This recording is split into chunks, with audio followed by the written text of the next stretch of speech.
সম্মানিত দর্শক, আপনাদের প্রত্যেককে স্বাগত জানাচ্ছি সংবাদ সংলাপে। এবং আজকের সংবাদ সংলাপ জুড়ে আমরা আলোচনা করতে চাই জ্বালানির মূল্য, গণপরিবহনের ভাড়া এবং দ্রব্যমূল্য কার প্রভাবে কি।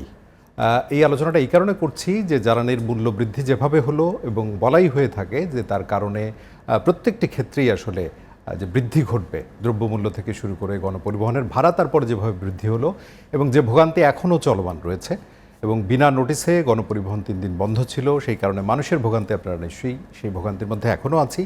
এবং সব মিলিয়ে দ্রব্যমূল্যের যে ঊর্ধ্বগতি, সেই কারণে গণমানুষের যে অবস্থা, সব মিলে জনগণের প্রভাব আসলে কোথায়, সেটি আসলে খোঁজবার চেষ্টা আমরা করব আজকের আলোচনা জুড়ে। এবং শুরুতে আপনাদের সঙ্গে পরিচয় করে দিচ্ছি কারা আছেন আজকের আলোচনায়। আমাদের সঙ্গে রয়েছেন উপদেষ্টা সম্পাদক এশিয়ান এইজ সেলিম ওমরাহ খান, শুরুতেই স্বাগত জানাই আপনাকে। এবং আমাদের সঙ্গে রয়েছেন সিপিবির কেন্দ্রীয় কমিটির সম্পাদক রহিন হোসেন প্রিন্স, আপনাকেও স্বাগত জানাই।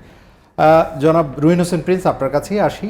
এবং যেটি হয় যে প্রতি বছর জ্বালানির মূল্য বৃদ্ধির আগে গণশুনানির একটি বিষয় আমরা লক্ষ্য করি এবং সেইখানে আপনার সরব উপস্থিতিও বিভিন্ন সময় আমরা দেখেছি। সেই জায়গা থেকে এবারে যে প্রক্রিয়ায় জ্বালানির মূল্য বৃদ্ধি হলো এবং যে অজুহাত দুইটি আসলো, যে আন্তর্জাতিক বাজারে জ্বালানির মূল্য বৃদ্ধি এবং চোরাচালান রোধ, সব মিলে যৌক্তিকতা নিয়ে নানান রকম আলোচনাই হচ্ছে। আপনার কাছে শুরুতে একটুখানি জেনে নিই। ধন্যবাদ আপনাকে। আমি আমাদের অন্যতম আলোচক সেলিম ওমরাহ খানকে ধন্যবাদ, শুভেচ্ছা জানাচ্ছি এবং যারা শুনছেন তাদেরকেও ধন্যবাদ জানাচ্ছি।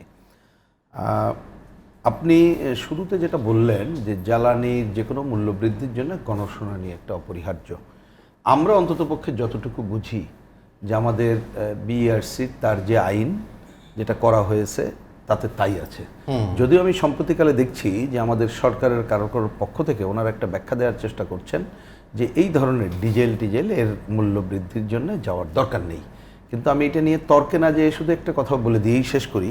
সেটা হচ্ছে যেমন এই যে এলপি গ্যাস, এইটা বাড়ানোর জন্য কিন্তু দায়িত্ব ছিল গণশুনানি করে দাম নির্ধারণ করা বিইআরসির। দীর্ঘদিন করে নাই, ব্যবসায়ীরা করতো, জ্বালানি মন্ত্রণালয়ের যোগসাযোগে তারা করতো এবং এইটা নিয়েও এরকম তর্ক ওরা করেছিল যে এটা আমাদের প্রয়োজন নেই। কিন্তু এটা যখন হাইকোর্টে গেল, কোর্ট নির্দেশনা দিয়ে বলল যে না, এই ধরনের মূল্য বৃদ্ধির আগে অবশ্যই গণশুনানি করতে হবে। সুতরাং আমি যতটুকু আইন বুঝি বা যাটা বুঝি আলোচনা করতে যাই, তাতে আমরা মনে করি যে যে কোনো জ্বালানির মূল্য বৃদ্ধি মানে কি রদবদল, বৃদ্ধি বলি কমানো বলি, তার আগেই এই ধরনের একটা গণশুনানি অপরিহার্য। কিন্তু সেটা তারা করে নাই। এই প্রসঙ্গ বলি, গণশুনানি করার সাথে একটা আবার মনে রাখতে হবে, গণশুনানি যাদের আমরা যেখানে করি তাদের আবার নীতিতেই বলা আছে যে দামের মূল্য নির্ধারণের আগে সরকারের সাথে কথা বলে নেবে। এখন আমি যদি বুঝে থাকি বিষয়টা কি, যে ধরেন জিনিস হয় কি যে আমরা যেটা কেনা বেচা যখন করি, মানে কোনো জিনিস বিদেশ থেকে কিনলাম বা এখান থেকে উত্তোলন করলাম, এটা বিক্রি করব, তা আমাদের এ ধরনের গণশুনানিতে সাধারণভাবে তারা একটা হিসাব নিকাশ করে লাভ লস হিসাব করে একটা করে। কিন্তু আরেকটা পয়েন্ট ওইখানে বলা আছে, দীর্ঘদিন এই গণশুনানিতে যেই আমরা তার আইনে দেখেছি, এর অর্থনৈতিক প্রভাব কি মানুষের উপরে, এটি ওইখানেও বলা আছে। অনেক সময় ওনারা বিবেচনা করেন কি করেন না জানি না, আমাদের অভিযোগ ওনাদের বিরুদ্ধে যে করেন না বলি, কিন্তু একটা অনেকে যারা সেই গণশুনানিতে থাকেন পরবর্তীকালে অনেকেই বিরক্ত হয়ে আর অংশগ্রহণও করতে এমন নজিরও আছে। হ্যাঁ, সেই আমি কিন্তু তারপরও বোঝার জন্য বলি, ওইখানে একটা বলা আছে করার আগে সরকারের সাথে কথা বলে। তার মানে বিষয়টা এই, শুধুমাত্র আপনি আইনের কাঠামোয় জিনিসটা হবে না, সরকার যারা থাকবে, পলিটিক্যাল সরকার, তারা জনগণের মুড বুঝে বাস্তবতা বুঝে সিদ্ধান্ত নেবে। প্রথম কথা, এবার সেটা হয়নি। দ্বিতীয়ত হচ্ছে যে জ্বালানি যদি বলেন, এই যে ডিজেল বা জ্বালানির যেটা মূল্যের কথা বলা হচ্ছে, এইটা একটু মনে রাখা দরকার। হিউজ ইম্প্যাক্ট আমাদের কৃষি থেকে শুরু করে আমাদের ডাইরেক্ট কেরোসিনের উপরে যেমন পড়ে, পণ্য পরিবহন সহ পরিবহন সবগুলো জায়গাতে। আর এমন সময় এবার এটা করা হলো তখন দ্রব্যমূল্য সহ সব কিছুতে একেবারে আগুন, এরকম একটা জায়গায়। এখন এই জায়গায় একটা যুক্তি আমি দেখলাম যে সরকারের পক্ষ থেকে পরেও আবার বলা হচ্ছে আমরা এত টাকা ভর্তুকি দিতে পারবো না। আমরা যে কথাটা প্রথম দিন থেকে বলে এসেছি, যে প্রথম কথা হলো জ্বালানি তেলের মূল্য একেবারেই অনেক কম ছিল, তখন তো মূল্য কমানো হয়নি এবং সরকার এটা স্বীকারই করছে। তারা 43,000 কোটি টাকার করোনাকাল সহ আগের 3 বছর আগের তারা লাভ করেছে। তো তারপরে আমি বলি যে আমরা বলতে চাই যে প্রথমত যে দাম যখন বাড়লো, বা যেটা বেড়েছে যদি বুঝতাম সরকারের সক্ষমতা নেই তাহলে অন্য কোশ্চেন, কিন্তু সক্ষমতা নাই থাকার আগে মানে নাই বলার আগে দাম বাড়ানোর আগে তার কী করা দরকার ছিল? প্রথম হচ্ছে যেটা আমরা আমদানি করি অপরিহার্য যেটা, এটা আমি কমাতে পারি কিনা 1 নম্বর। 2 নম্বর এখানে যে অব্যবস্থাপনা আছে, অপচয় আছে, দুর্নীতি আছে, সেটা আমরা কমাতে পারি কিনা, মানে এটা যদি রোধ করতে পারতাম এবং এই সময় কিচ্ছুতা সাজানোর ধারা করতাম তাহলে যেটা তারা এখন লোকসানের কথা বলছে এটা কিন্তু কমে আসতো। তাহলে সেই কমে আসাটা সহনশীল হতো কিনা আমাদের বিবেচনা হতো। কেন এই উদাহরণ দিয়ে এই পর্যায়ে শেষ করি। ওনারা বলেছেন গত 5-7 মাসে যখন বাড়ালেন তখন ওনারা ভর্তুকি দিয়েছে 1100 কত টাকা কোটি টাকা, তার মানে মাসে যেটি হয় এটা 200 কোটি টাকার কিন্তু বেশি না। এবং আপনি দেখেন আজকে যখন কথা বলছি অলরেডি প্রায় 1 সপ্তাহ ধরে এই জ্বালানি তেলের দাম আন্তর্জাতিক বাজারে কমে গেছে। তাহলে এই দুঃসহ অবস্থায় অন্ততপক্ষে কোনো দায়িত্বশীল সরকার যদি হতো, জনগণের পক্ষে সরকার যদি হতো, সে বিকল্প পথ খুঁজতো, এইখানে প্রয়োজনে তার শুল্ক কমিয়ে এইখানে আর ভর্তুকিটা দিয়ে এবং অন্য যে কথাগুলো আমি বললাম অন্য কাজগুলো করে এই জ্বালানি তেলের মূল্য কোনোভাবেই কমাতো না।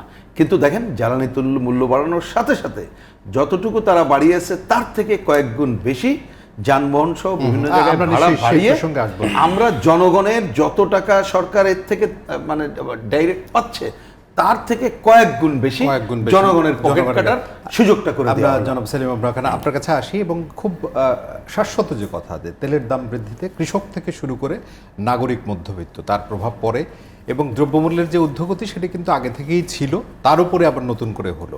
সব মিলিয়ে পরিবহন মালিকদের আমি যে ভূমিকাটি দিয়েছিলাম যে জনগণের আসলে প্রভাব কোথায়, এবং যখন বৈঠক হলো তেলের মূল্য বৃদ্ধির কারণে তখন ঘোষণাটি দেওয়া হলো, গণপরিবহনের যে বৈঠক হলো, সব মিলে নাগরিকের প্রভাব বা তার যে অধিকারের জায়গা কোথায় আসলে সিনেমা খান? প্রিন্স ভাই তো বলেই দিয়েছেন যে একটা গণশুনানি হওয়ার প্রয়োজন আছে এবং এটি আইনের একটি বিষয় যে কোনো মূল্য বৃদ্ধির সময় পাওয়ার সেক্টরের একটা গণশুনানি হয়, সেটি আমরা অনুপস্থিত দেখতে পাচ্ছি। বিভিন্ন সময় যেটা হয়েছেও অতীতে সেগুলো দেখেছি যে গণশুনানি হয়েছে, গণশুনানির মতো সিদ্ধান্ত হয়েছে, নানা রকম প্রক্রিয়ার ভিত্তিতে হয়েছে।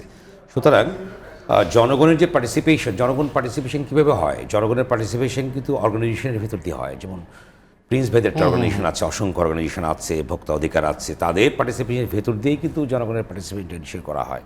সুতরাং অতীতের যে অভিজ্ঞতা আমরা দেখছি, সুতরাং জনগণের পার্টিসিপেশন কোনো প্রতিফলন আগেও ছিল না, এখন তো নাই একটি দিক। অন্যদিকে আপনি বলবার চেষ্টা করেছেন যে সুতরাং জনগণের পার্টিসিপেশন এখানে।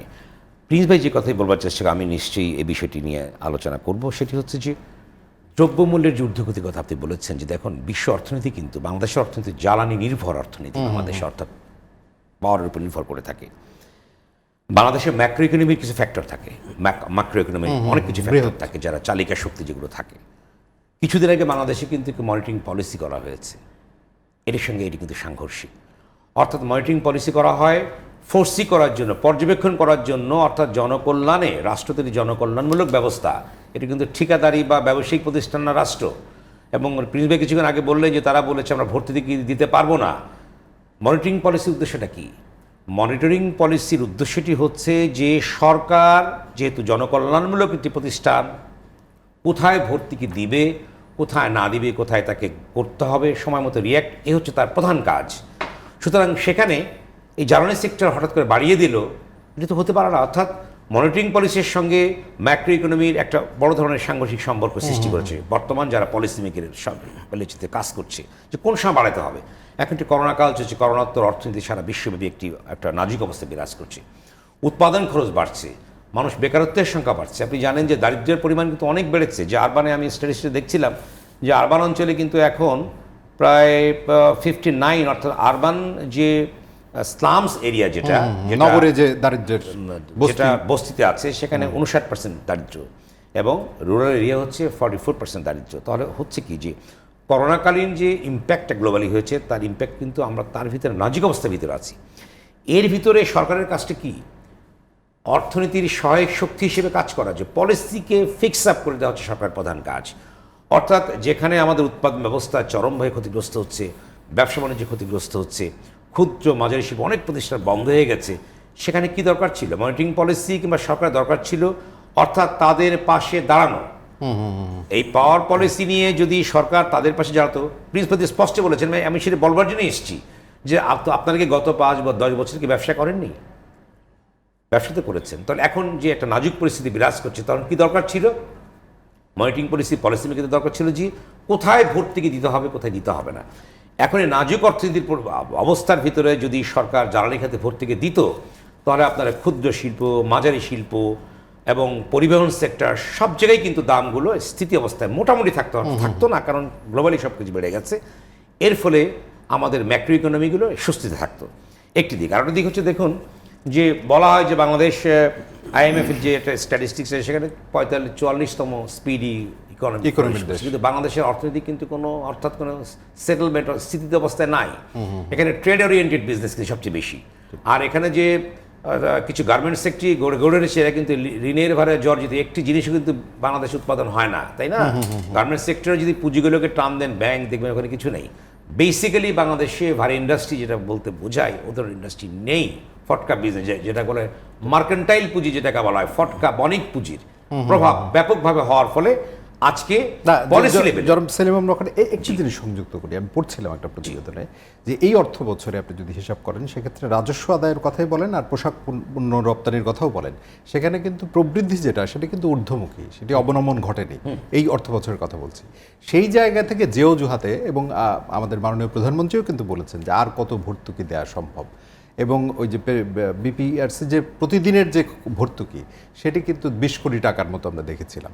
তো সব মিলে এর বিকল্প আপনি যেটি বলছেন, না, বিষয়টা আমি ঠিকই বলেছিলাম যে আর কত ভর্তুকি। রাষ্ট্রের কাজই হচ্ছে ভর্তুকি দেওয়া।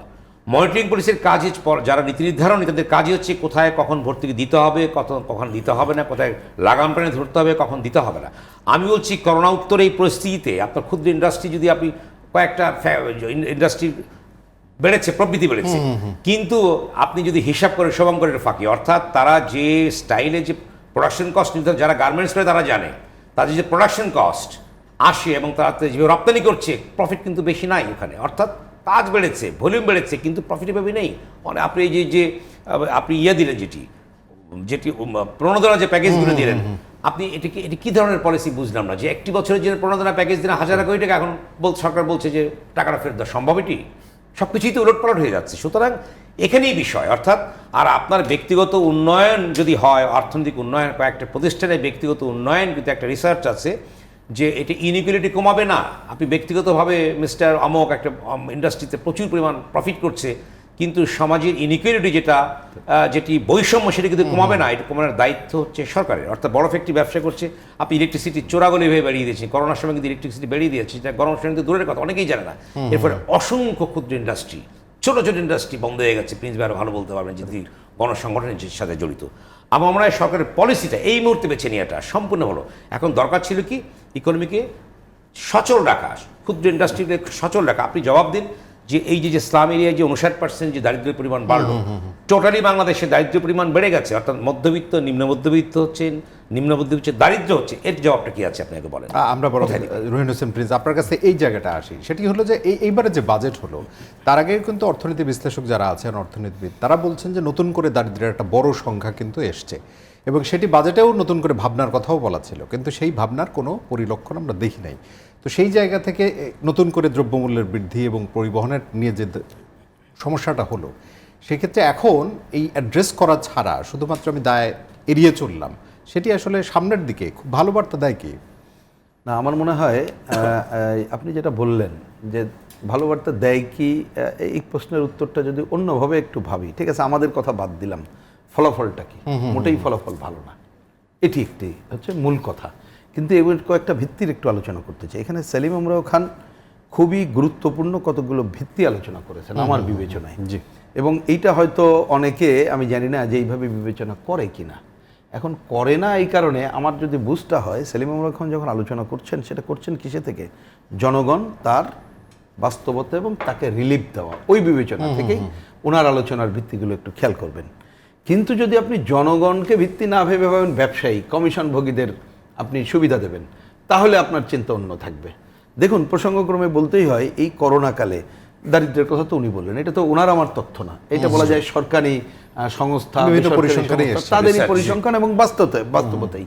কিন্তু এই তথ্যও বলছে যে এই সময় কিন্তু কোটিপতির সংখ্যা বেড়ে গেছে। গরিব যেমন বেড়েছে কোটিপতি বেড়েছে, তাহলে আপনি কাকে সুবিধা দেবেন? ওই কোটিপতিকে আবার সুবিধা দেবেন না গরিবদের দেবেন, নাকি ওই কোটিপতির কাছ থেকে নিয়ে এসে গরিবকে সুবিধা দেবেন? মিনিমাম যদি মুক্তিযুদ্ধের ধারার একটা বাংলাদেশ এবং মুক্তিযুদ্ধের কথা বলে কোনো সরকার, দায়িত্বশীল সরকার ক্ষমতায় থাকে, তার উচিত হচ্ছে এই কাজটা করা।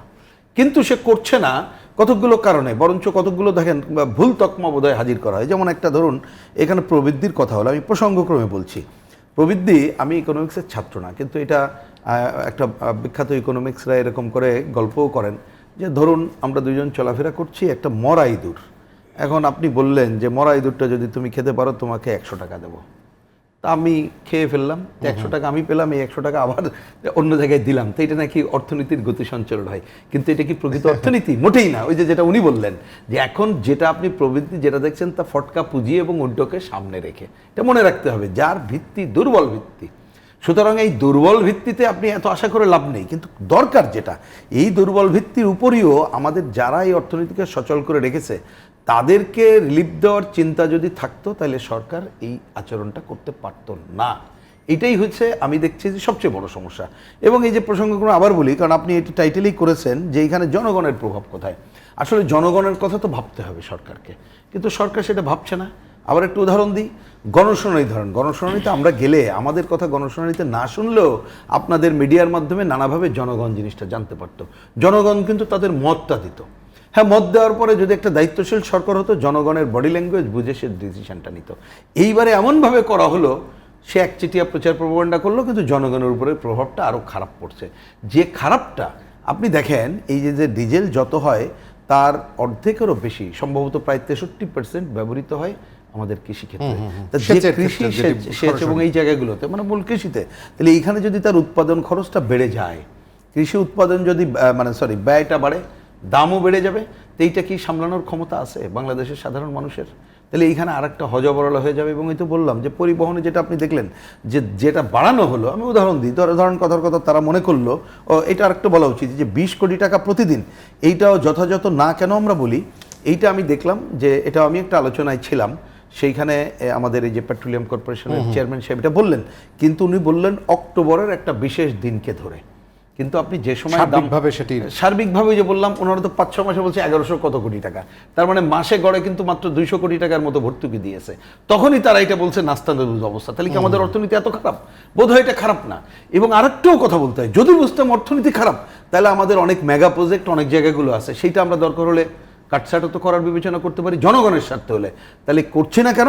ওই যে বললেন, জনগণের প্রভাবের কথা চিন্তা করছি না, সাধারণ জনগণের স্বার্থের কথা চিন্তা করছি না। আমি চিন্তা করছি তথাকথিত উন্নয়ন ধারা বিবেচনা করে আজকে অন্য কাজ করছি। আর এই যে উন্নয়ন ধারায় যে ভুল নীতি, দুর্নীতি, অন্যায়, অব্যবস্থাপনা যে 12টা বাজায় দিচ্ছে, সেই দিকে কিন্তু আমাদের নজর নাই। সুতরাং আজকে এর যে জনগণের উপরে যে খারাপ প্রভাব, এই খারাপ প্রভাব বিবেচনা, আমি জানি না যে ওনারা কথা বিবেচনা করছেন কিনা। প্রসঙ্গক্রমে একটু বলতে হয়, যেটা একটু কম আলোচিত বা হয়, যেটা এখানে সেলিম আমরাও খান তুলে ধরেছেন বলেই আমি আবার বলছি, কারণ সময়ের জন্য হয়তো বলা যায় না। এই সময়কালে আপনি খেয়াল করলে দেখবেন, উনি বলেছেন যে ক্ষুদ্র শিল্প অবস্থা খুবই খারাপ। ছোট ছোট শিল্প প্রতিষ্ঠান, শিক্ষা প্রতিষ্ঠান পর্যন্ত, আপনি ধরেন প্রাইমারি এলাকায় এলাকায় কিন্ডারগার্টেন নামে কিন্তু সাধারণ শিক্ষা প্রতিষ্ঠানে গড়ে উঠেছে। ছোট ছোট ব্যবসায়ীরা, এমনকি আপনি চলে যান সেই টেইলার্সের দোকান বলেন, এমনকি যিনি হকার পত্রিকা নিয়মিত দেন, কমে গেছে। তার মানে সর্বমহলেই এই যে একটা ধস নেমেছে, তাহলে এই ধসটাকে আমাদের যখন একটা নর্মাল, একেবারে নর্মাল হয়েছে আমি তা বলি না, কিন্তু এই সময় যখন আর একটু এদেরকে প্রণোদনা দিয়ে আগায় নিলেই আমাদের এই অর্থনীতি আরও সচল হওয়ার জায়গাটা দরকার, তখনই তাদের টেনে ধরে মুষ্টিমেয় কয়েকজনকে সুবিধা দেওয়া হচ্ছে। আর এই সুবিধাটা টাকা কোথায় যায় এ কথা তো আর নতুন করে বলার দরকার নেই, অন্য জায়গায়। তা সেইটা আমি মনে করি এখনও সুযোগ আছে। আজকের এই যে যারা শুনছেন, যদি সরকারের কেউ শোনেন, আমি দায়িত্ব নিয়েই এইটা দাবি করব যে জ্বালানি তেলের দাম এখন কমছেন, এখনই এটা ভুল পদক্ষেপ হিসাবে চিহ্নিত করে দাম কমায় নিয়ে আসা উচিত। জনাব সেলিম আমরাও খান, যে জায়গাটায় রহিন হোসেন প্রিন্স শেষ করলেন গণপরিবহনের ক্ষেত্রে, আমি শুধুমাত্র একটি জায়গা যদি বলি, অর্থনীতির সকল ইন্ডেক্সে বাংলাদেশের একটা অবস্থান আছে, যেটি বহুল উচ্চারিত, বারবার উচ্চারিত কথা, এবং করোনাকালীন করোনা ব্যবস্থাপনার ক্ষেত্রেও বাংলাদেশের একটা ভালো উদাহরণ আছে আন্তর্জাতিকভাবে, সে কথাটাও আমরা শুনি। কিন্তু যেটি জনকল্যাণমূলক রাষ্ট্রের কথা আপনারা বলছিলেন, যে যেভাবে আসলে গণপরিবহনের ভাড়া বাড়ানো হলো, সবচেয়ে বড় কথা গণপরিবহনের মালিকরা যে 3 দিন যাবৎ যে অরাজকতা করলেন, সেটির বিচার না হয়ে তাদেরও তো বিচার দরকার।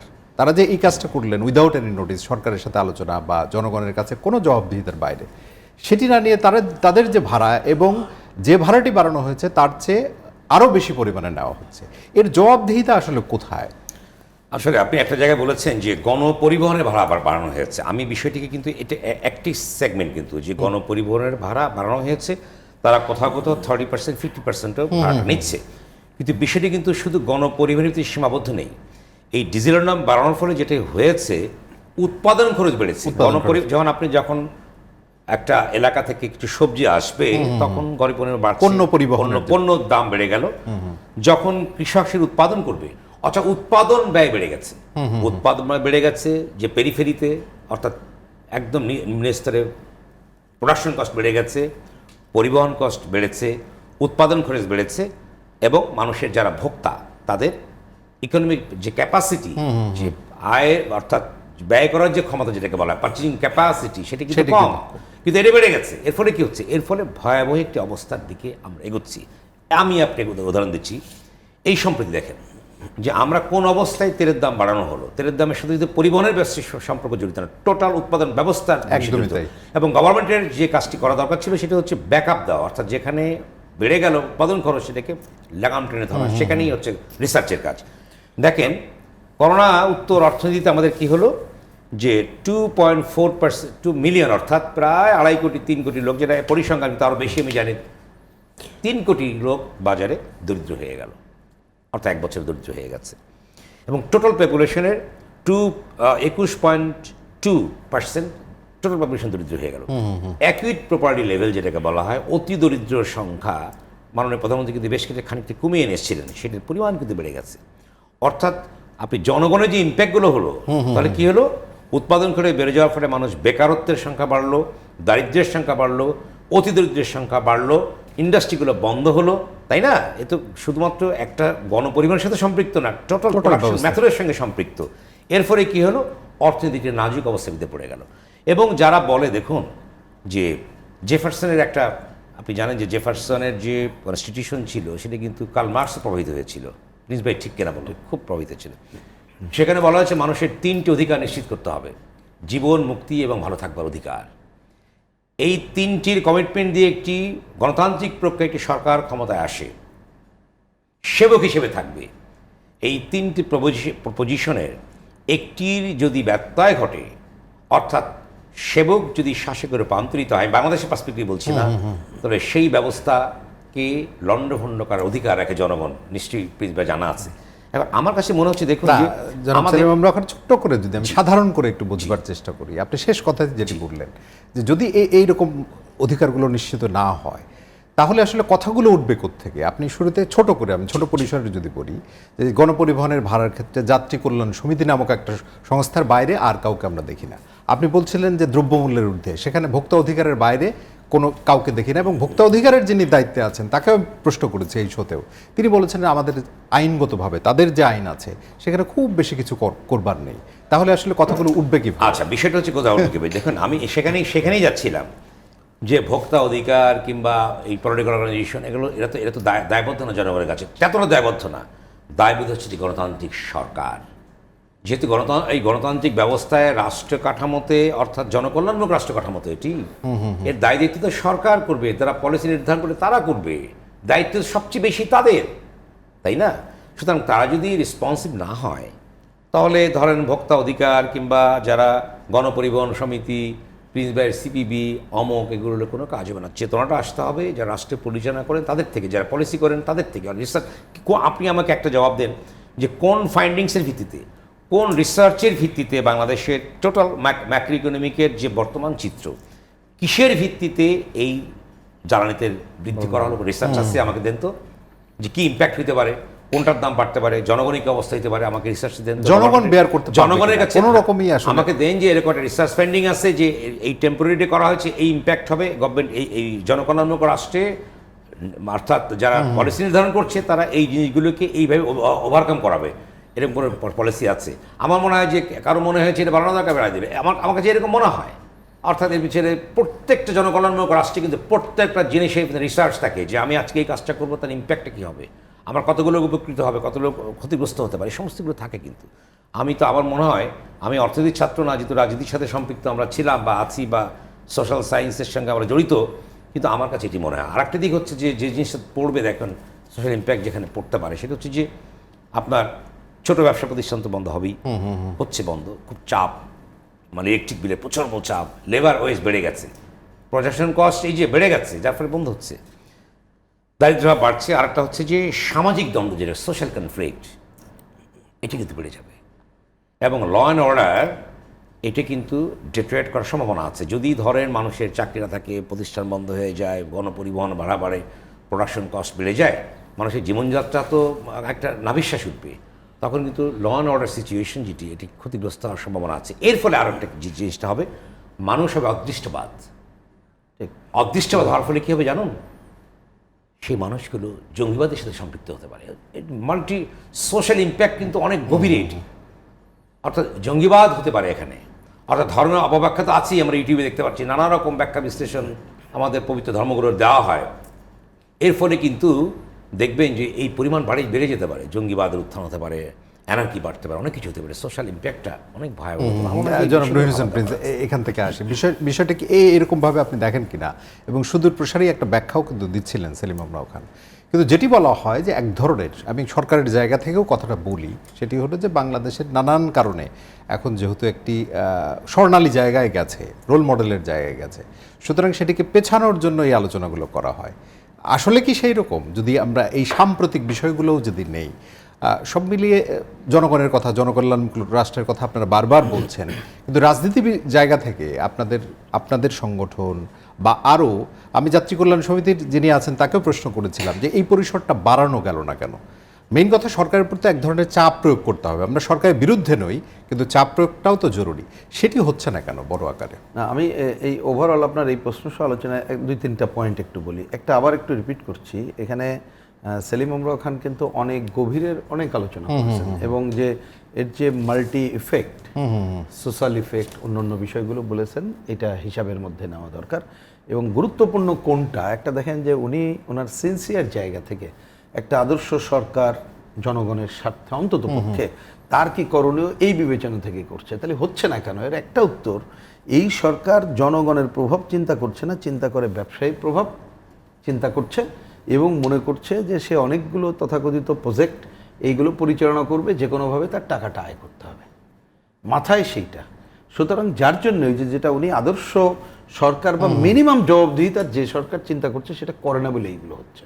কারণ তাই নাহলে উনি যে পয়েন্টগুলো বলছে যথার্থ, মিনিমাম একটা দায়িত্বশীল সরকার হলে এই কাজগুলো করেই কিন্তু আগাতো, তাহলে সেটা হচ্ছে না, এটি একটি দিক। এবার আপনি আরও যে 2টা পয়েন্ট বলেছেন, তার মধ্যে একটা দিক, তাহলে একটু এই পয়েন্টে আমরা বুঝতে পারলাম, বা আমাদের বুঝ হচ্ছে যে সরকার জনগণের প্রভাব বিবেচনা না করে ব্যবসায়ী এবং অন্যদের প্রভাব বিবেচনা করে এই কাজ করছে, তার ফলাফল মোটেই ভালো না। এখন এই ভালো না তো রুখে দাঁড়ানো দরকার। এখন রুখে দাঁড়ানোর বিষয়ে আপনি যেটা বলছেন যে কতগুলো সংগঠনের কথা, হ্যাঁ, যে সংগঠনগুলোর কথা চলছেন তার সাথে আমরাও যুক্ত, এটা অনেক ক্ষেত্রে গড়ে তোলার ক্ষেত্রে আমরাও ভূমিকা পালন করছি। মনে রাখা দরকার, এই ধরনের সংগঠনগুলো দিয়েও কিন্তু আপনি শুধুমাত্র বাস্তবতা পারা কঠিন। পারতাম কখন? যদি দেখতাম আমাদের সোসাইটিতে এ ধরনের একটা সামাজিক সংগঠনগুলো জনগণকে সাথে নিয়ে ব্যাপক প্রভাব বিস্তার করছে, অথবা তারা যে যুক্তির কথা বলছে সেই যুক্তি সরকারের কানে যাচ্ছে। কোনোটাই তো কানে যায় না। প্রসঙ্গক্রমে আবার বলতে হয়, শুরুতে আপনি বলেছেন, দেখবেন দুর্ভাগ্য আমাদের এইটা যে এই যে পেট্রোবাং মানে যারা দায়িত্বপ্রাপ্ত এই কর্পোরেশনের চেয়ারম্যান, তিনি যখন আলোচনায় আসছেন তিনি পলিটিশিয়ানের মতো কথা বলছেন। আমি ওনার সাথে টক শো করেছি বলে বলছি, উনিও বলছেন যে এটা কি বলে হয়ে যেতে পারে ইন্ডিয়াতে চোরাকার বের হইতে পারে। আরে চোরাকার বের হইতে পারে, তাহলে এখানে আমাদের যে প্রতিষ্ঠান আছে সেটা তো দেখবে, এটা রাষ্ট্রের ব্যাপার, তো তোমার দায়িত্ব না। তুমি বলতে পারো যে আমার জমা খরচের হিসাব এইটা, সরকার আপনি বুঝেই কি করবেন, আপনার কথা বলেন, আমাকে সাবসিডি দেবেন না কি করবেন আপ টু। কিন্তু তিনি এসেও বা বিআরটিআর চেয়ারম্যান যখন পরিবহন মালিকদের সাথে যখন বৈঠক করলেন, তখনকার বিষয়টা আপনি দেখলেন। হ্যাঁ, ওই যে বললাম যে চিন্তাটা তার মাথায় অন্য জায়গায়গুলো চলে যাচ্ছে। এইটা হচ্ছে অন্যতম বড় সমস্যা, যে আমাদের এই প্রতিষ্ঠানগুলো যথাযথ কোনো দায়িত্ব পালনের জায়গায় যাচ্ছে না। তাহলে দরকারটা কি? এইরকম যখন একটা দুরবস্থা সম্পূর্ণ অবস্থা, আমাদের কিছু কিছু অর্গানাইজেশন কথা বলছে, সেটাও সরকার শুনছে না, আবার ব্যাপক নাগরিক সমাজকে নিয়ে এই অর্গানাইজেশনের সামনে আসতে সেটি পারছে একটি না। বড় অনেক দেশে থাকে, হয় না, বাংলাদেশে বাস্তবকরণে আর এখন যে পরিবেশ পরিস্থিতি তাতে হচ্ছে না, আগে যেটা সুযোগ ছিল। আর দেখবেন বুদ্ধিবৃত্তিক মানুষের মধ্যে এমন সিচুয়েশন এখন এইগুলো কথা বলতে চায় না, সেইগুলো হয়েছে। আমি ব্যক্তিগতভাবে দায় নিয়ে বলতে চাই, আমি একজন রাজনৈতিক কর্মী হিসাবে, একটা দলের প্রতিনিধি হিসাবে বলতে চাই, এই ক্ষেত্রে আমাদের অনেক বড় ফেলিওর আছে। এত বড় ঘটনায় যেখানে জনস্বার্থ বিরোধী এই ধরনের পদক্ষেপ হলো, আমরা জনগণকে সাথে নিয়ে আরও যত রুখে দাঁড়ানো করে সেটা পারছি না। আমি কাগজে কলমে বলতে পারি যে ঘটনার পরের দিন সিবিবি প্রোগ্রাম করেছি, বামফ্রন্ট করেছি, আমরা দেশব্যাপী দাবি দিবস পালন করেছি, এখনও আমাদের হচ্ছে। আজকে যখন কথা বলছি, আপনি বাংলাদেশের কোথাও না কোথাও, গতকালও আমাদের ঢাকায় একাধিক জায়গায় হয়েছে, আজকেও বিক্ষোভ হচ্ছে, কিন্তু সরকার তো এটাই তার কানে তো দেয় না, কানে তো সে তুলে দিয়ে রেখেছে। সুতরাং এই কানে তুলে দেওয়ার জায়গায় যে কথাগুলো সেলিম আমরাও খান বলছে, আমরাও বলছি, জনগণের স্বার্থ নিয়ে বলছি, ব্যাপক জনগণকে মাঠে নামায় যদি আমরা করতে পারি, তাহলে আপনি আগের পার্টে যেটা বলেছিলেন, আমি যখন বললাম যে দাম কমানো এবং এটা ভালো বললেন অলিক কল্পনা, ওইটাকে ছাড়িয়ে ওইটা যতক্ষণ বাস্তবায়ন না করতে পারবো, আমরা যদি জনগণ নামায় এই কাজটা করতে পারি, তাইলেই এটা সফল হতে পারবো। এবং আমি তো এই কথা বলি, দেখুন কেন এটা হবে না, আমি তো আবারও জোরের সাথে বলি, সরকার যখন বলল বারবার, এবং আমি এই যে চেয়ারম্যান সাহেবের কথাও বলতে পারি, যে এই কর্পোরেশনের চেয়ারম্যানকেও, তিনি যখন বলছেন যে পার ডে ভর্তুকি এত, তো ভর্তুকি যখন কমে গেল তখন আপনি কি করবেন? আপনি কেন এটা প্রস্তাব করছেন না? সরকার কি এতই দুর্বল সরকার হয়ে গেল? কথার কথা আমি যদি এটাও মেনে নিই 20 কোটি টাকা ভর্তুকি দিতে হবে, কারণ যে মাল্টিপল ইফেক্টটা যদি চিন্তা করতাম আমরা, তাহলে 20 কোটি ওই অর্থে কোনো টাকাই না বাংলাদেশের পাশে, তাই না? আমি বললাম যদিও 20 কোটি টাকা লাগবে না, আমরা তো আপনার যে প্রোডাকশন মেকানিজম, হ্যাঁ মেকানিজম, আমরা তো অঙ্ক করেই বললাম যে 20 কোটি টাকা লাগবে না, আপনি অব্যবস্থাপনা দুর্নীতি এটা বন্ধ করেন, আন্তর্জাতিক বাজারে দাম কমছে, দরকার হলে এখানে আপনি, আমরা লিমিটেড জায়গা করি, আমদানি কিছু কমাই নিয়ে আসি, মানে এগুলো তো করতে পারতাম। অর্থাৎ এইটাকে সচেতন, সংগঠিত এবং জনস্বার্থ বিবেচনা করলে এটা করা যেত। কিন্তু আসলে এটা তাহলে নির্ভর করছে কি ব্যাপার। আবার ওনার কথায় চলে আসি, উনি যখন বলছে, ধরুন উনি হয়তো বাস্তবতা দেখে বলছে সোশ্যাল অর্গানাইজেশন পারলো না, আমরাও আমাদের সংগঠন পারছি না, তখন একটা ডেমোক্রেটিক সরকার তার কানে শুনে এটা করা উচিত, সেটা বলছেন। এই সরকার তো সেটাই নাই, সেই গণতান্ত্রিকও নাই, গণতান্ত্রিক সরকার নাই, গণতান্ত্রিক আচরণ নাই, জনগণের স্বার্থও নাই। সুতরাং এই সরকারকে এটা বাধ্য করার জন্যে জনগণকে সাথে নিয়ে লড়াই ছাড়া অন্য কোনো পথ আমি অন্তত পক্ষে দেখি। জি, জনাব সেলিম আমরাও খান, শেষ কথার সাথে আপনি কি একমত কিনা? বা সরকারের সকল কর্মকাণ্ডকেই আমরা খুব সরলীকরণ ভাবে, অনেক ক্ষেত্রে যেটি হয়, সরকার থেকেও বলা হয় যে এক ধরনের বিরোধী আলোচনা আমরা করি, সেটি আসলে সরকারের যদি উন্নয়ন কর্মকাণ্ডকে আমরা স্বীকার করে নিই, তাহলে সেটির যে ইফেক্টগুলো, এই যে উল্টো দিকের ইফেক্টগুলো, সেগুলোর নিয়ে আসলে বুদ্ধিবৃত্তিক যারা আপনারা কাজ করেন তারা তো অনবরত কথা বলা উচিত, তো সেটি আসলে বিরোধী হিসেবে দেখা হয় কেন সবসময়? সেটাই আসলে উত্তর দেওয়া অত্যন্ত জটিল আমার জন্য। বিষয়টি দেখুন, যে যারা বলে থাকে যে আমাদের কর্মকাণ্ডেরও সমালোচনা করা হয়, আমার মনে হয় যে আমি একটু 1 মিনিট একটা কথা বলি, সেটা হচ্ছে যে উইটফেগল নিশ্চয়ই পড়েছেন, সেটা হচ্ছে প্রাচ্যতান্ত্রিক নৈর্ব্যক্তিক স্বৈরাচার, উইটফেগলের থিওরি। অর্থাৎ আমাদের যে প্রাচ্যে এক ধরনের কর্তৃত্ববাদ, স্বৈরতন্ত্র আমার প্রতি ব্যক্তি লালন করি, অর্থাৎ আমরা যেটা বুঝি আপনি সেটা বুঝেন না, এবং সেটাই সত্য। এদের একটা নৈর্ব্যক্তিক একটা টোটালিটারিয়ান বা নৈর্ব্যক্তিক স্বৈরাচার কাজ করে। আপনি ডেমোক্রেসির প্রধান ইস্যু হচ্ছে যে আপনার আর্গুমেন্ট, যুক্তি, তর্ক। অর্থাৎ আপনি আমি আপনাকে ধরিয়ে দিতে পারি, আপনি আমার বলা যাবে না, তাহলে তো ডেমোক্রেসি থাকবে না। এটা তো ভুল বলছে। মাননীয় প্রধানমন্ত্রী কিন্তু ডেমোক্রেটিক, আমাদের মাননীয় বঙ্গবন্ধু কন্যা কিন্তু ডেমোক্রেটিক, বাংলাদেশ স্বাধীন হয়েছে ডেমোক্রেসির জন্য। মাননীয় প্রধানমন্ত্রীকে হয়তো ভুল ব্যাখ্যা দেওয়া হচ্ছে, কিন্তু যত, এবং সিভিল সোসাইটি কেন হয়েছে, হেগেলীয় কনসেপ্ট, গণতন্ত্রকে স্ট্রেনথেন করার জন্য আপনার civil society is a must. Civil society থাকতেই হবে, যেটি আপনাকে ওয়াচডগে যে কাজ করবে। আপনি সিভিল সোসাইটির লোকদেরকে যা ইচ্ছে তাই বলেন, তোমরা দুর্নীতি। আরে বাবা, একটি দেশে যত শক্তিশালী হবে গণতন্ত্র, ততই সিভিল সোসাইটিকে শক্তিশালী হবে। একদমই তাই। সিভিল সোসাইটিকে আপনাকে নার্চার করতে হবে, অর্থাৎ লালন পালন করতে হবে, তার ওয়াচডগ হবে। আপনি কেউ সমালোচনা করলেই বলেন যে আমার সমালোচনা করতে হবে না, আপনাকে তো দেখাই দিই পথ। আনুগত্যই যদি আমি চাই, আনুগত্য তো হয় না, আনুগত্য তো স্বৈরতান্ত্রিক ব্যবস্থায় হয়। আমাদের, আমি জানি বাংলাদেশ বর্তমান সরকার অনেক অ্যাচিভমেন্ট আছে, তার রোল মডেল সব ঠিক আছে, কিন্তু আমার মনে হয় যে কিছু কিছু ব্যক্তি, প্রিন্স ভাই যেটা বলবার চেষ্টা করে, কিছু কিছু ব্যবসায়ী আছে ব্যক্তিগত স্বার্থে হয়তো ভুল পথে পরিচিত করছে। কিন্তু আমার মধ্যে কথা, শেষ কথা হচ্ছে যে দেখুন, যদি তেলের দাম কমানো হয়, না বাড়ানো হতো, তাহলে আমাদের করোনার উত্তর অর্থনীতির যে প্রোডাকশন যে ক্ষতিগ্রস্ত হয়েছে, এটাকে সরকার ব্যাকআপ দিলে, আবার যদি সব ঠিক হতো, তখন বাড়ালো কোনো সমস্যা ছিল না। গোটা বিশ্বব্যাপী কিন্তু সেই ভাবনাটাই ভাবা হচ্ছে। কিন্তু আমার মনে হয় এখানে একটা ভুল আছে, মেসেজের ভুল আছে। আমার মনে হয় যে প্রচুর রিসার্চের প্রয়োজন আছে, সেটা দরকার করেছে কিনা সরকার আমি জানি না। সেলিম মাহমুদ খান শেষ জানালে করবেন, হবে। আমরা হয়তো আর 1 মিনিট যদি আপনি শেষ কথা কিছু থাকে আর কি। শেষ করে হচ্ছে যে আসলে মানসিকতা ভাবা দরকার আছে। মানুষ হলে উপজীব্য, একটা রাষ্ট্র দেশের উপজীব্য হচ্ছে প্রধান শর্ত হচ্ছে মানুষ। সব কিছুর ঊর্ধ্বে মানুষের কথা যদি আমরা ভাবি, সরকার যদি মানসিকতা ভাবে, নেতারা যদি মানসিকতা ভাবে, তাহলে দেখবেন সমস্ত প্রবলেম সলভ হয়ে যায়। এই জন্য বলা হয় পলিটিক্যাল ইকোনমি। অর্থনীতি কিন্তু অঙ্কের ইকোনমি না, পলিটিক্যাল ইকোনমি, অর্থাৎ দর্শন আছে অর্থনীতির একদমই ভিতরে। তাই। জনগণকে নিয়েই করতে হয় এটি। সেটা এটা শেষ কথা। সোশ্যাল ইকোনমির আশা উপর করি এই বিষয়টি সরকার বুঝবেন এবং যথাযথ ব্যবস্থা গ্রহণ করবেন। জি, আমার মনে হয় জনাব রহিম হোসেন প্রিন্স, শেষ দিকে আছে, আপনি 2-3 মিনিট না, সময় আমি পাবেন। মানে খুব ছোট করে বলি, যেমন উনি যেখানে শেষ করলো যে পলিটিক্যাল ইকোনমি একটা ব্যাপার, এবং একটা এই পলিটিক্যাল ইকোনমি শুধু ইকোনমিক্স না, এর সাথে সোশ্যাল সায়েন্স এটা জড়িত হয়ে এটা থাকা দরকার। তার মানে দাঁড়াচ্ছে এই, আমি জনগণের স্বার্থ ব্যবস্থা করব নাকি মুষ্টিমেয় মানুষের স্বার্থের ব্যবস্থা করব, এটি একটি বিবেচনা। এই বিবেচনার ক্ষেত্রে নেপথ্যে আরেকটি বড় বিবেচনা থাকে, যেটা আজকের এই আলোচনা উঠে এসেছে, যে আমি যে স্বার্থটা বিবেচনা করব যাদের, তার এফেক্টগুলো কি, সেই এফেক্ট কি অধিকাংশ মানুষের স্বার্থে যাচ্ছে না মুষ্টিমেয় মানুষের যাচ্ছে। তো অধিকাংশ মানুষের স্বার্থে যখন এটা বিরুদ্ধে যায়, তখন আমাদের উৎপাদন সহ সব কিছু ব্যাহত হয়, যার আরও ক্ষতিকর প্রভাব আমাদের ইকোনমিতেও পড়ে। সুতরাং এই যে একটা ভুল সিদ্ধান্ত, এই ভুল সিদ্ধান্ত আর দেরি না করে এখনই এটাকে পাল্টিয়ে আমাদের একটা কি বলবো, যে সঠিক ধারায় অন্তত পক্ষে যতটুকু সম্ভব সেই ধারায় যাওয়া দরকার। একই সাথে এই যে অপধারা রোধ করার জন্য আমি মনে করি যে আপনি এখানে যেহেতু সিভিল সোসাইটি, অন্যান্য সামাজিক সংগঠনের কথা এসেছে, সেটাও আমরা অন করি যে তাদেরকেও এগিয়ে আসা দরকার এবং ব্যক্তির কণ্ঠকেও সোচ্চার করা দরকার। এবং আমি মনে করি যে আমাদের মতো রাজনৈতিক দলগুলোকে আরও দায়িত্বশীল আচরণ করা দরকার, নিশ্চয়ই। অন্ততপক্ষে জনগণের স্বার্থে। তাহলে অন্ততপক্ষে জনগণকে কিছুটা হলেও রিলিফ দিতে পারবো। না হলে একটা ভুল পদক্ষেপ আরও ভুল পদক্ষেপের জন্ম দেবে, যা জনগণকে আরও ক্ষতি করবে প্রকৃতপক্ষে, যা দেশের অর্থনীতি এবং দিন শেষে আসলে কারোর জন্যই সুখকর নয়। হবে না। ওই তো বললাম, শুধু অর্থনীতি শুধু না, অস্থির অর্থনীতি হবে না, সামাজিক অস্থিরতা সহ নানা জায়গায় অস্থিরতার জন্ম দেবে, যা আমাদের মোটেই কাম্য না। আমরা শেষ করতে চাই। জনাব রহিম হোসেন প্রিন্স এবং জনাব সেলিম মাহমুদ খান, দুজনকে অসংখ্য ধন্যবাদ, এবং দর্শক আপনাদেরকেও ধন্যবাদ।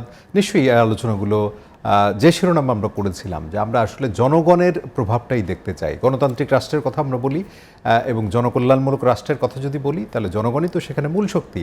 এবং আমাদের রাজনীতিবিদরা কিন্তু প্রতি মুহূর্তেই বারবার এই কথাটি উচ্চারণ করেন, কিন্তু সেটি বাস্তবে প্রতিফলন আমরা আসলে দেখতে চাই। সবাইকে ধন্যবাদ সঙ্গে থাকবার জন্য। সুস্থ থাকবেন, নিরাপদে থাকবেন এবং অবশ্যই স্বাস্থ্যবিধি মেনে চলবেন।